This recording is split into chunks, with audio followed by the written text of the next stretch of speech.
UNESCO Bioethics, Member Senate and Board of Studies, Dr. MGR Medical University. He is the National Faculty of National Board of Exams. He has addressed national and international forums, published textbook of family medicine. He has 30 research articles to his credit, and he is member of the editorial board in 5 international journals. Over to you, sir. Thank you. Distinguished President of our prestigious Indian Medical Association, Tamil Nadu State, beloved Dr. Sandamil Pari, the chief guest of this day and the very learned and passionate leader of Indian Medical Association, Dr. R.V. Asogan, the dynamic secretary, and the past leaders and the present leaders of Indian Medical Association, and the senior leaders of Indian Medical Association. I'm extremely happy to be with you at this moment of the studying the leadership or training our leaders of Indian Medical Association. First of all, I must thank Dr. Chandamal Pari sir for having this meeting in this Green Park Hotel and giving a wonderful hospitality to all the branch president. But for us, who else can have this facility? I think it is worth all your achievement as a branch president and secretary. Our state president has literally honored you and to be with you at this wonderful occasion, that it is of the vision, thought of our state president. Friends, I am here to just talk to you about the Indian Medical Association. After hearing that very vernacular, very exemplary lecture from Dr. R.C. Asogan, putting out the unorthodox principles of the presidency and the challenge ahead of you, we must also face, as we talk this as a second freedom struggle, Indian Medical Association has done a tremendous role in the first freedom struggle also. In 1917, the first Doctors Association meeting or the Doctors Conference was held in Calcutta. Raghavendra Rao and the other consecutive leaders, all they were political leaders struggling and fighting against the British government for getting the liberation to India. And also they were having the challenges of bringing the freedom for the Indian doctors to practice under Indian system of medicine.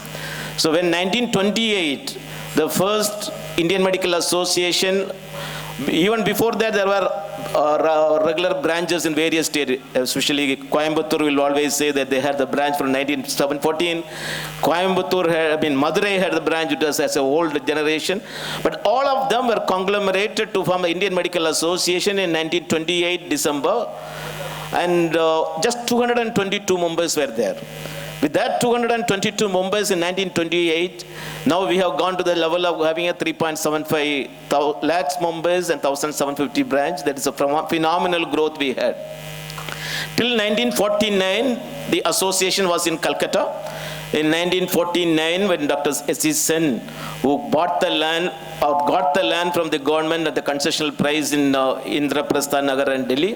And 1958, then the President of India, Dr. Rajendra Prasad, they put the stone for our building. And 1964, the new Palacios building was inaugurated by the then President, Dr. Radhakrishnan. The status of doctors at that stage, the building for our IMA was put by one president, national president, and the other president has inaugurated it. But it has deteriorated to the stage. Now even the minister is refused to come to our meetings. So that is the standard where the Indian Medical Association has to go and fight against that. Until 1934, when the Indian Medical Council Act 1933 was coming, it is only the Britishers who are deciding on who can be the Indian medical doctor. The commissioner of giving you the certificate for practicing as an MBBS is only with that. That was the first agenda of Indian Medical Association, to fight against the government of that British government, to say that the medical education decree must be signed by the commissioner of medical education, must be Indian. And that was a demand we fought, and it was Indians were able to be constituted foregoing the British Medical Association permission to grant the permission in 1936-39, and Dr. B.C. Roy was able to become the first president of the Medical Council of India and signed the certificates on behalf of the Indian doctors. The certificate and register was signed by the Indian Medical Association and the Medical Council of India. Today now, slowly, the doctors from that, the hem of affairs we are getting down. The Indian Medical Service was there continuously till India got freedom, and the doctors were playing a major role in that. And continuously after that, 1968 to 58 to 64, and now the building, we have a palatial building in the headquarters. And Indian Medical Association always believes in the three-tier system. It is not an organization, it is not a dictatorship. What the national president says has to be followed in the branch.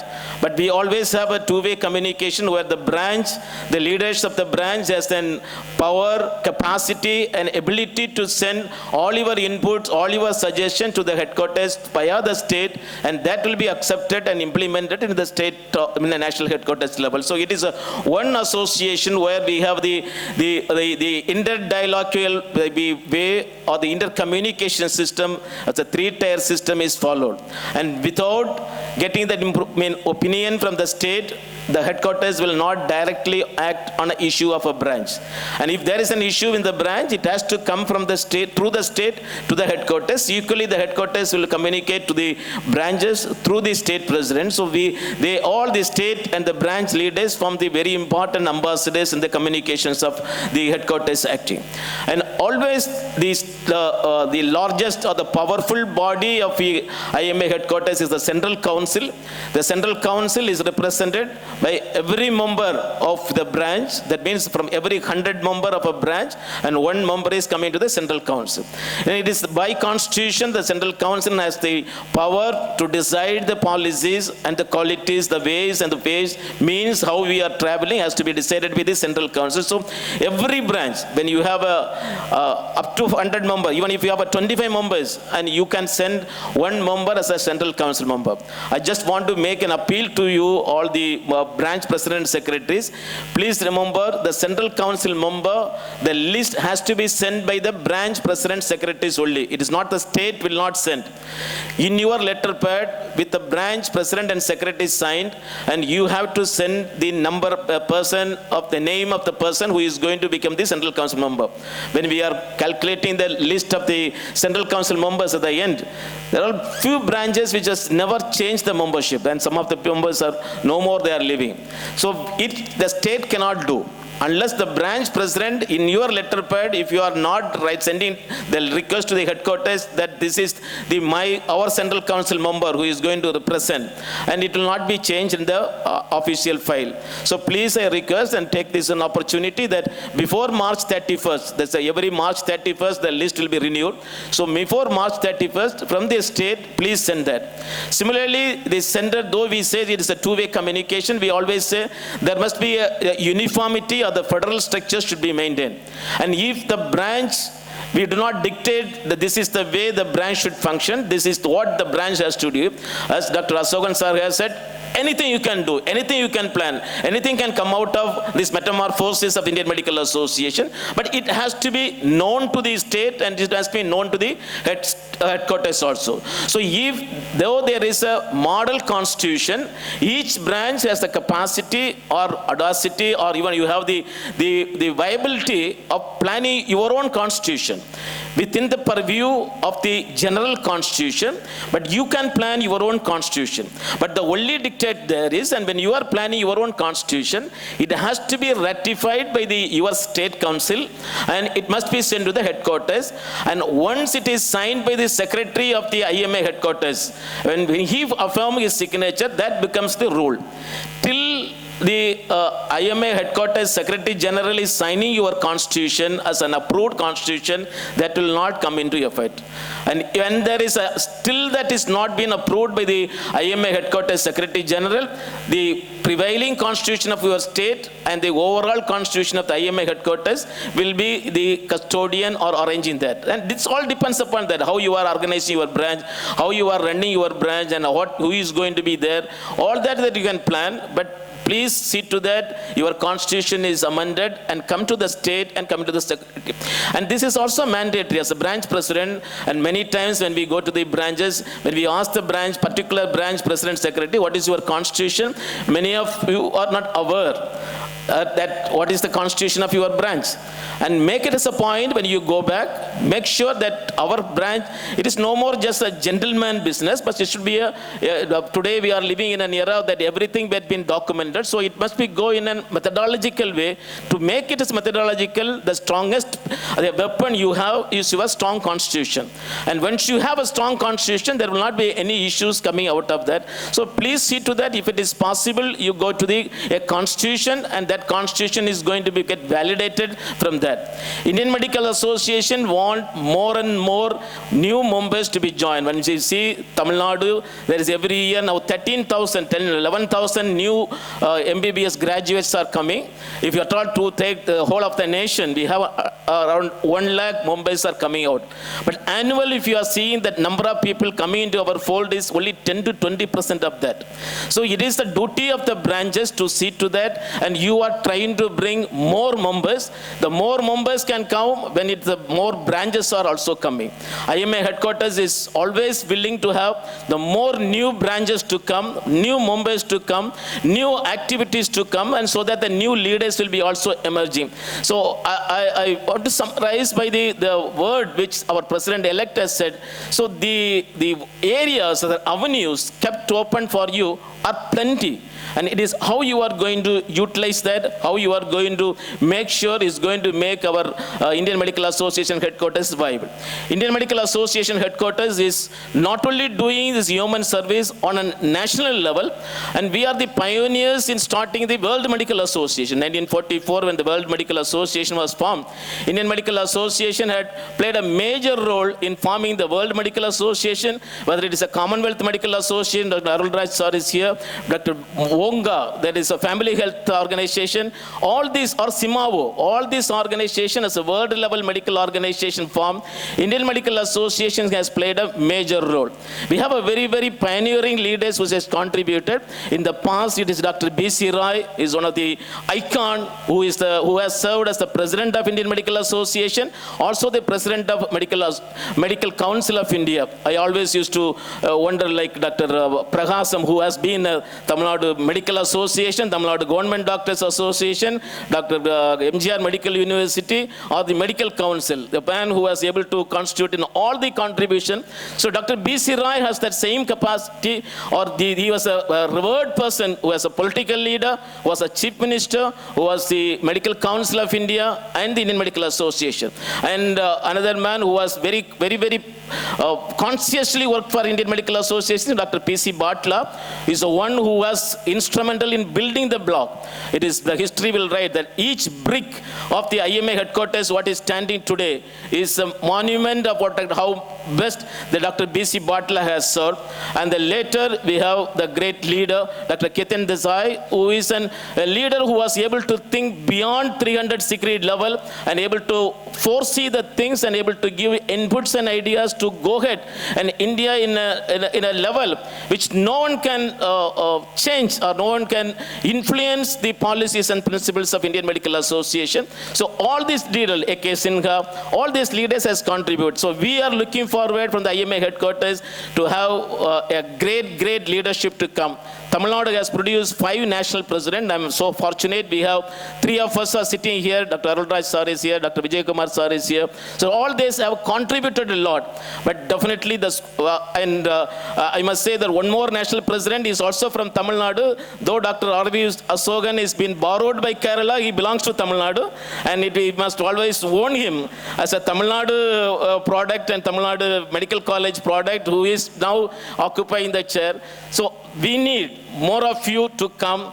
So if from a small branch, from a 200 members branch, is an IMA Marthandam, and we have only now we have a 350.